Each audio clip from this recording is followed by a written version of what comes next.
नमस्ते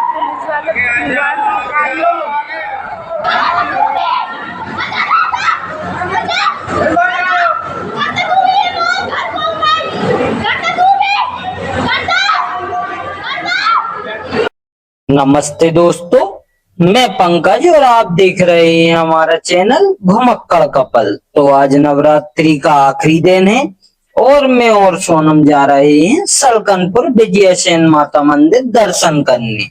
भोपाल से सलकनपुर की दूरी करीबन 80 किलोमीटर है। सबसे पहले हम पहुंचेंगे आवली घाट, जहां मां नर्मदा जी के स्नान करेंगे और फिर सीढ़ियां चढ़कर विजय सेन माता के दर्शन करेंगे। तो चलिए हमारी इस भक्ति यात्रा की शुरुआत करते हैं। तो फ्रेंड, हम निकल चुके हैं भोपाल से और अब सीधे चल रहे हैं आवली घाट की ओर। रास्ता काफी अच्छा है और मौसम भी शानदार है। आप लोग भी हमारे साथ इस सफर का आनंद लीजिए। और ये है हमारी कॉलोनी के हनुमान जी। और सबसे पहले हम गाड़ी में पेट्रोल डलवाते हैं, क्योंकि यह सबसे जरूरी काम है, क्योंकि आगे का सारा रास्ता जंगल से निकलने वाला है और वहां पेट्रोल मिलना संभव नहीं। और पेट्रोल डलवाकर हम जैसे ही निकले, हमारे देश की शान, हमारा राष्ट्रीय ध्वज हमारा देश की शान बढ़ाते हुए दिखा। और फिर पहुंच जाते हैं हम टोल टैक्स पर, लेकिन हमारा टोल टैक्स नहीं कटता, क्योंकि हम लोग बाइक से हैं और बाइक फ्री होती है, इसलिए हम लोग टोल टैक्स देने से बच जाते हैं। फ्रेंड्स, हम लोग अब्दुल्लागंज पहुंच चुके हैं और अब हम लोग निकल रहे अब्दुल्लागंज। तो फ्रेंड्स, हम लोग अब्दुल्लागंज से निकल चुके हैं और ये है काली माता मंदिर। किट्टू ऐसा बता रहे हैं कि मतलब स्कूल के टाइम पर इधर खिचड़ी खाने आते थे, जो व्रत में चलती है वो खिचड़ी पैसों में लेते थे, दुकान लगती थी या भंडारा होता था या व्रत वालों का। हाँ, तो ये फ्री की खिचड़ी खाने आते थे। पैसों की रोज रोज कौन खाए, तो नवरात्रि में फ्री की खाने आते थे। तो फ्रेंड्स, मैं इस रास्ते से पहली बार जा रही हूँ, मतलब सलकनपुर भी पहली बार ही जा रही हूँ और मुझे बहुत मस्त लग रहा है। इस बात के लिए को थैंक यू बोलना तो बनता है। Thank you Kittu, welcome. तो फ्रेंड, हम भोपाल से शीलावाड़ी के जंगल में आ चुके हैं। आपको दृश्य देखना बहुत अच्छा लग रहा होगा। इधर बहुत सुंदर लग रहा है, सच में इतना सुंदर लग रहा है कि ऐसा फील हो रहा है कि यहीं पर रोके रहो पर बने। तो ये है शीलावाड़ी का जंगल और हम लोग अब आगे की तरफ आवली घाट के लिए बढ़ रहे हैं। और आवली घाट जाके मां नर्मदा जी में स्नान करके उसके बाद सीधे पहुंचेंगे मां सलकनपुर विजय सेन धाम। ये यहाँ पर एक सेल्फी पॉइंट था, जिसके बारे में हम सोच रहे थे कि सेल्फी पॉइंट से सारे नजारे देख सकते हैं, लेकिन सेल्फी पॉइंट कुछ सिक्योरिटी रीजन के कारण बंद कर दिया गया है और वहां हम लोग नहीं पहुंच पा रहे हैं। इसलिए यहीं से फिलहाल आप लोग दृश्य देखिए और फिर चलते हैं अपन आवली घाट।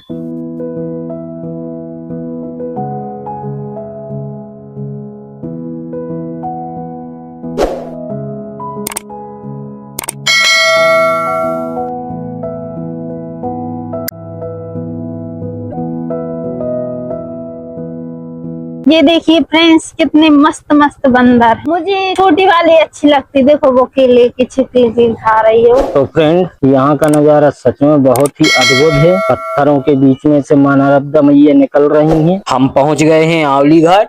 यहाँ मां नर्मदा जी में स्नान करेंगे। मान्यता है कि यहाँ स्नान करने से मन शुद्ध होता है और जीवन में सकारात्मक ऊर्जा आती है। और फिर ये क्या, नर्मदा जी में ही एक आंटी को देवी माँ आ जाती हैं। फ्रेंड, मैं तो नहीं मानता कि इन लोगों को सच में देवी माँ आती होंगी, क्योंकि अगर सच में आती हैं तो केवल गरीब लोगों को ही क्यों आती हैं? कभी पैसे वालों के घर में किसी को देवी जी आती देखी क्या? किसी ने अगर देखी है तो कमेंट में बताओ और ये भी बताएं कि कौन कौन इन्हें सच मानता है और कौन कौन केवल ढोंग। आवली घाट में स्नान कर चुके हैं और अब हम चलते हैं सलकनपुर मैया के दर्शन करने। तो चलिए। अब रास्ते में देवी माँ का प्रसादी वितरण मतलब भंडारा चल रहा था, तो मुझे तो भूख लग रही थी, तो मैं तो सबसे पहले खाने बैठ जाता हूँ। लेकिन सोनम का व्रत है, इसलिए वो नहीं खाती है। तो फ्रेंड, अब हम सलकनपुर पहुंचने ही वाले हैं, बस 2 मिनट का रास्ता और बचा है। और फाइनली फ्रेंड, हम सलकनपुर पहुंच गए। सबसे पहले रसीद कटवाते हैं और फिर निकल पड़ते हैं ऊपर देवी माँ के दर्शन करने के लिए। लेकिन हम सीढ़ी के रास्ते से नहीं जाते हैं और ना लिफ्ट के रास्ते से जाते हैं, क्योंकि हमें पता चलता है बाय रोड गाड़ी को अलाउड कर रहे हैं। तो हम आ जाते हैं रोड पर जहाँ से सलकनपुर देवी माँ के ऊपर तक गाड़ी पहुँचती है। इस घाटी पर हर गाड़ी की औकात पता चल जाती है कि किस गाड़ी में कितनी दम है। मैं सजेस्ट करूंगा फ्रेंड, अगर किसी को जाना है तो वही लोग जाएं जो ट्रेन ड्राइवर हैं, क्योंकि ये बहुत रिस्की रोड है। एकदम से खड़ी घाटी है, अगर अनबैलेंस हुई गाड़ी तो डायरेक्ट नीचे आती है। और फ्रेंड, हम लोग पहुंच चुके हैं सलकनपुर विजया सेन माता मंदिर की पार्किंग में। यहाँ पर गाड़ी पार्क होती है। यहाँ से कुछ कदम दूरी पे मैया रानी का भव्य मंदिर है, और गाड़ी पार्क करके मैं वापस आ जाता हूँ।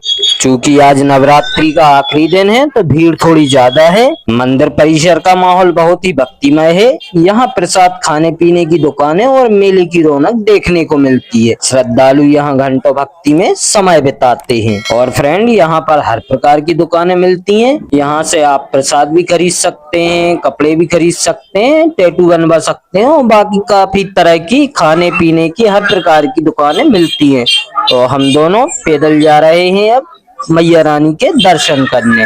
फिर भी फ्रेंड, आज आखिरी दिन है तो ज्यादा भीड़ नहीं है जितनी भीड़ रहती है, वरना यहाँ पर चलने के लिए भी जगह नहीं मिलती है नवरात्रि के टाइम पर। सलकनपुर विजयासन माता मंदिर को विंध्यवासिनी का रूप माना जाता है। नवरात्रि के समय यहाँ भक्तों की भारी भीड़ रहती है। माता के दरबार में आकर सच्चे मन से मांगी हर मनोकामना पूरी होती है। तो दोस्तों, हम मंदिर परिसर में पहुंच गए हैं, और प्रवेश करते ही सामने हरे भरे पेड़ पौधे और नई बनी धर्मशाला दिखाई देती है। पहले यहाँ ये बिल्डिंग नहीं थी, और इसके नीचे ही मंदिर स्थित है। यहीं पर हमें एक भाई दिखाई दिए जो सचमुच अद्भुत हैं। उनके ना तो हाथ हैं और ना ही कमर के नीचे का हिस्सा, केवल सिर और सीना। सोचकर ही हैरानी होती है कि वह किस तरह जीवन जीते होंगे। ना खुद से खा सकते हैं, ना कहीं जा सकते हैं, सिर्फ वहीं रह सकते हैं जहां कोई उन्हें छोड़ दे। ये दृश्य देखकर दिल दहल गया। अब आप देखिए 100 फीट की ऊंचाई से प्रकृति का अद्भुत नजारा। अब हम मंदिर की ओर बढ़ रहे हैं। सबसे पहले प्रोजेक्टर स्क्रीन पर माता रानी के सुंदर दर्शन हो रहे हैं। सच में माता रानी इतनी खूबसूरत लग रही हैं कि बस देखते ही रह जाओ। और थोड़ी देर में हम अंदर जाकर आपको माता रानी के लाइव दर्शन भी कराएंगे। ये देखिए दोस्तों, यहाँ बड़े बड़े अक्षरों में लिखा है विजया सेन धाम सलकनपुर। यहीं से श्रद्धालु माता रानी के दर्शन कर सकते हैं, भजन कीर्तन कर सकते हैं, या शांत बैठ सकते हैं। यहीं हमने एक भाई को देखा जो 5 कन्याओं के पैर धोकर वही जल पी रहे थे। ये दृश्य देखकर श्रद्धा और भक्ति का एहसास और गहरा हो गया। अब जरा एक बार फिर देखिए ऊपर से प्रकृति का नजारा। सच में जितना ऊपर आते हैं उतना ही दृश्य सुंदर और दिव्य लगता है। अब हम माता रानी के करीब जाने के लिए लाइन में लग गए हैं। चारों तरफ श्रद्धालु जय माता दी के जयकारे लगा रहे हैं। देखिए सब लोग माता की भक्ति में डूबे हुए हैं। माता रानी के पास पहुंचने का सीन। अब आखिरकार हम माता रानी के बिल्कुल पास पहुंच गए हैं। चारों तरफ माता रानी की चुनरी बंधी हुई है। लोग अपनी अपनी मनोकामनाएं यहाँ बांधते हैं। आप भी मेरे साथ माता रानी के दर्शन कीजिए। माता रानी की जय। लेकिन यहाँ पुलिस वाले ज्यादा देर रुकने नहीं देते और हमें भी आगे धकेल दिया। बाहर निकलते ही कुछ महिलाएं माता रानी की आहट पर झूमने लगी। चीखने की आवाजें गूंज रही थी। अब हम आपको वहीं का नजारा दिखाते हैं।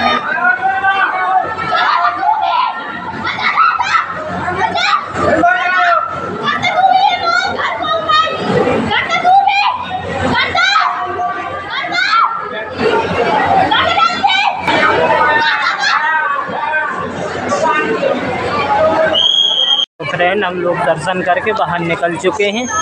मंदिर के शिखर देखिए कितने सुंदर लग रहे हैं। सच में मन को छू लेने वाला दृश्य।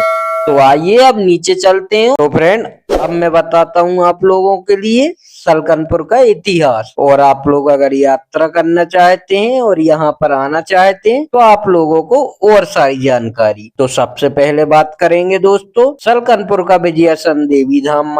माता दुर्गा का एक प्रसिद्ध शक्तिपीठ है, जहाँ देवी ने रक्तबीज नामक दैत्य का वध कर विजयासन धारण किया था, इसलिए वे विजयासन देवी कहलाई।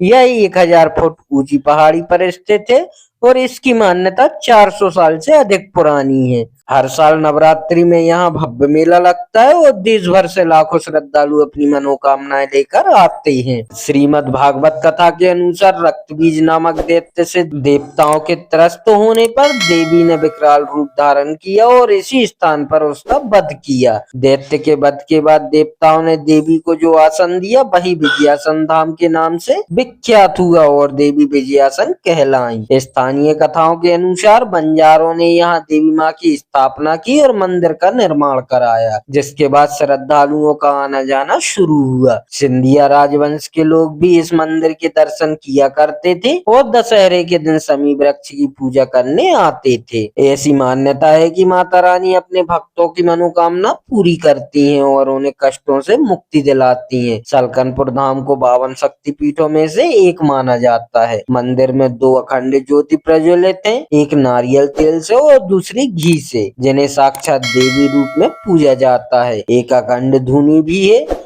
जिसकी भस्म को महाप्रसाद के रूप में बांटा जाता है। नवरात्रि के पावन अवसर पर यहाँ एक भव्य मेले का आयोजन होता है जिसमें लाखों श्रद्धालु भाग लेते हैं। मंदिर एक 1000 फुट ऊंची पहाड़ी पर स्थित है। भक्त सीढ़ियों से लगभग 1400 सीढ़ियां या सड़क मार्ग से मंदिर तक पहुंच सकते हैं। रोपवे श्रद्धालुओं की सुविधा के लिए रोपवे की सुविधा भी उपलब्ध है। यह मध्य प्रदेश की राजधानी भोपाल से लगभग 70 किलोमीटर दूर स्थित है। तो फ्रेंड, अब हम बात करेंगे अगर आप लोग यहाँ आना चाहते हैं तो किस माध्यम से और किस रास्ते से आप यहाँ तक आसानी से पहुँच सकते हैं। तो दोस्तों, यहाँ आप लोग तीनों मार्गों से आ सकते हैं, हवाई मार्ग, ट्रेन मार्ग और सड़क मार्ग। तो सबसे पहले बात करेंगे हम हवाई मार्ग की। तो बाय प्लेन आप लोग किसी भी शहर और किसी भी देश से भोपाल के राजा भोज एयरपोर्ट तक पहुंच सकते हैं। राजा भोज एयरपोर्ट से 70 किलोमीटर दूर स्थित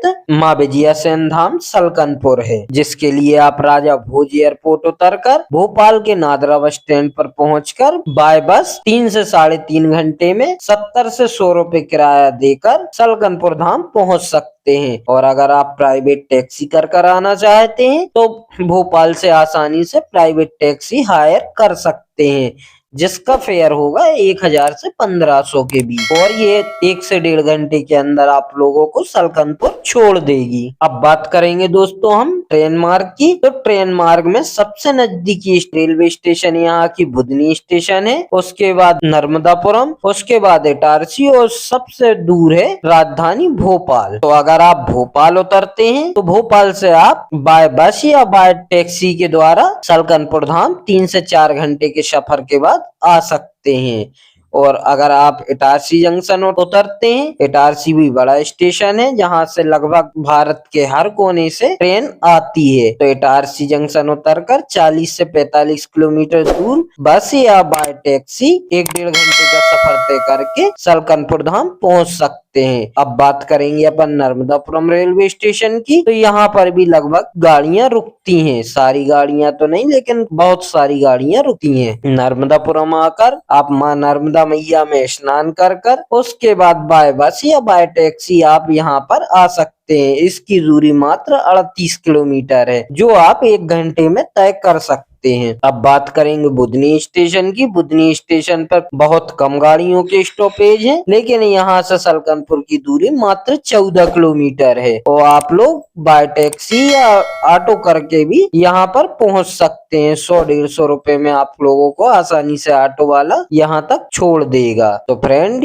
ये थी जानकारी। तो फ्रेंड, फाइनली हम लोग घर पे पहुंच गए हैं और सोनम कुछ हल्का फुल्का खाने के लिए बना रही है क्योंकि रात के 10 बज चुके हैं और हम दोनों थक भी चुके हैं। इसलिए वैसे तो खाना खा के आए थे सलकनपुर में, लेकिन थोड़ी सी भूख लगी थी तो सोनम से मैंने बोला कि कुछ हल्का फुल्का बना लो। और फ्रेंड, अगर मेरे ये वीडियो आप लोगों के लिए अच्छे लगते हैं तो प्लीज चैनल को सब्सक्राइब जरूर कर दिया करो यार, और वीडियो को लाइक करना और कमेंट में जय माता दी बोलना मत भूलना। जय माता दी।